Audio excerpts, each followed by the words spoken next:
काही दिवसापूर्वीच मस्त थंडगार सकाळ आणि इव्हनिंग म्हणजे संध्याकाळ होती आणि अचानक इतकं जास्त गरम व्हायला लागलंय बेकार. पण त्यामुळे काय होतं, हा सगळा जो मुळ्याचा वर्ग आहे त्याला फुलं धरायला लागतात. आता हरकत नाही म्हणजे, कारण का डिंगऱ्या मिळाल्या असत्या, पण मला इथे दुसरं काहीतरी लावायचं आहे म्हणून मी काढणार आहे. काय येईल ते येईल, नाही तर पानांची भाजी कोशिंबीर यम म्हणजे यम. चला बोला गणपती बाप्पा मोरया. कारण का गरम व्हायला लागलाय तर मला होप्स नाही आहेत. हे बघा काय होतं, टायमिंग चुकलं की असं असते. शेतकऱ्याची परीक्षा असते म्हणून शेतकऱ्याचा अभ्यास खूप इम्पॉर्टंट असतं. कधी लावायचं आणि वेदर साथ देईल की नाही भरोसा नाही. खरं तर खूप जास्त एकदम गरम व्हायला लागलं तर मुळ्याच्या पानांची भाजी करण्याचे जास्त. आता हे बघा, मी काही चुका पण केलेल्या आहेत. सो 2 चुका झालेल्या आहेत. आपण जेव्हा बागकाम करतो किंवा शेती करतो त्यातून चुका होतात ना, त्याच्यातून खूप शिकायला मिळतं.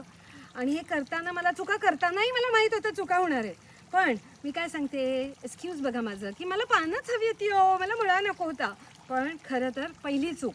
दुसरं, मुळ्याला ऊन लागतं आणि मी लावले झाडाखाली, मोठ्या झाडाखाली. पूर्ण वेळ सावली होती म्हणून काय होतं की सगळा हराभरा कबाबच करायची वेळ आली. फक्त पानं ग्रो झाली, ऊन लागतं. रूट वर्गीयाला खरं तर अर्ध शेड चालतं म्हणून मी विचार केला चला लावून बघूयात काय होईल. आता दुसरी चूक माझ्याकडून जी काही झाली आहे ती तुम्ही ओळखू शकता का, सांगा बरं मला. तर सांगूनच टाकू. दुसरी चूक माझ्याकडून झाली, मी खूप जवळ लावलेलं आहे. आता कधी कधी येतं चांगलं, पण गाजर नाही का आली? अरे हे बघा, काही गोष्टी अशा मस्त मिळतात. गाजरं आली होती हे बघा. आता हे उभा मुळा आहे ना, तो नाही आलेला, पण हे मुळे मात्र आलेले. चला बाबा, कोणीतरी खुश केलेलं आहे मला. हे बघा.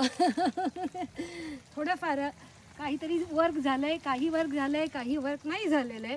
पण अशा गोष्टी असतात शेतीमध्ये. मजा पण असते. आता मी इथे काढून टाकते पटकन, आपण सगळे बघू. आता हे तर काहीतरी वेगळंच दिसतंय. हो, हा तर वेगळा जांभळ्या रंगाचा मुळा आहे. मी काय लावलं होतं ना मलाच आठवत नाही.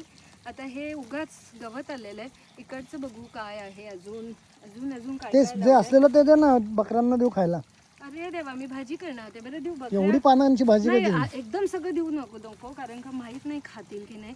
त्या पण एकदम भारी असतात, काय त्यांचं मूडवरती असतं. देऊया, हरकत नाही. जर खाणार असतील तर मी एखादा तरी आलाय का बघतीये. मी काढू का इथले? मुळ्याच्या हे मुळाच आहे का? हं? थांबा बघ, इकडे थोडे मोठे व्हायला लागले.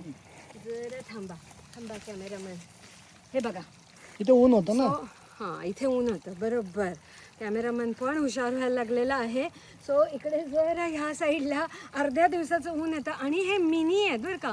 हे ते मोठे मुळे नाही आहेत, हे ते मिनी मुळे आहेत. सो हे जे महाबळेश्वरच्या साईडला मिळतात ना, हे त्या टाईपचे आहेत. आता मग आपण ह्याच साईडचे काढून बघूयात. इथे ऊन होतं ना, तर आता तुमच्या लक्षात राहील, तुम्ही जर मुळे लावणार असतील तर जागा कशी निवडायची हे तुमच्या लक्षात येईल.